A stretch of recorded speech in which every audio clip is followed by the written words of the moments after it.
საქართველოში მარშალის ფონდის ექსპერტები ჩამოდიან ტრადიციული ბრიფინგი სადარაო საქმეთა სამინისტროში. მინისტრის პირველმა მოადგილემ დასული კვირა მიმოიხილა, მათ შორის მინისტრის ვიზიტი კანადაში. რვანცა პაპავაძე ესწრებოდა დღევანდელ ბრიფინგს. დეტალებს ახლა პირდაპირ ეთერში მოგვიყვება, რვანცა გისმენთ.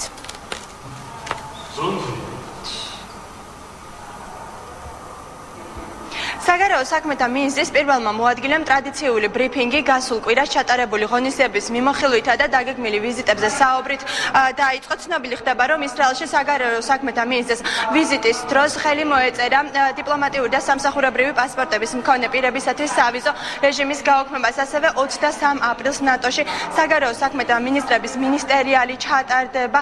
იქნება შეხვედრები ISAF-ის პროექტში მონაწილე საგარეო საქმეთა მინისტრებთან და ამ ვიზიტის ფარგლებში პირველად შეხვდებიან ერთმანეთს ამერიკის შეერთებული შტატების სახელმწიფო მდივანი ქერი და მაია ფანჯიკიძე. ასევე შეხვედრები გაიმართება ევროკავშირის მაღალი რანგის წარმომადგენლებთან, მათ შორის შტეფან ფულესთან.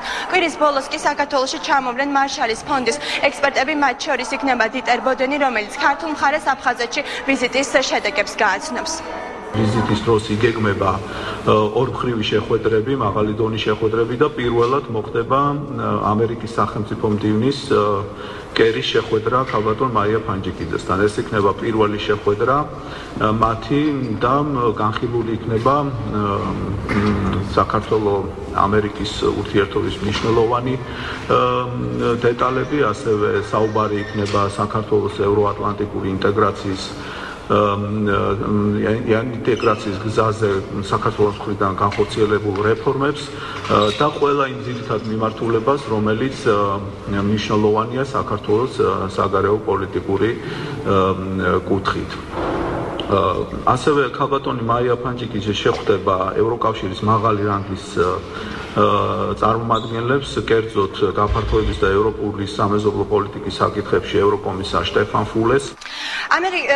მინისტრის პირველი მოადგილის განცხადებით 19 აპრილს ამერიკის შეერთებული შტატების სახელმწიფო დეპარტამენტმა გამოაქვეყნა ანგარიში, სადაც პოზიტიურად არის შეფასებული 2012 წლის ოქტომბერში ჩატარებული არჩევნები, თუმცა მკაცრი ტონით ხასიათდება წინა საარჩევნო პერიოდი. ასევე დავით ზალკალიანის განცხადებით ანგარიში მიმოხილულია ოკუპირებულ ტერიტორიებზე არსებული მძიმე მდგომარეობა, ასევე ადმინისტრაციული საზღვრის გასწვრივ არსებული მდგომარეობა. დავით ზალკალიანის განცხადებით ისინი ამ საკითხს ჟენევის მოლაპარაკებების დღის წესრიგში დააყენებენ.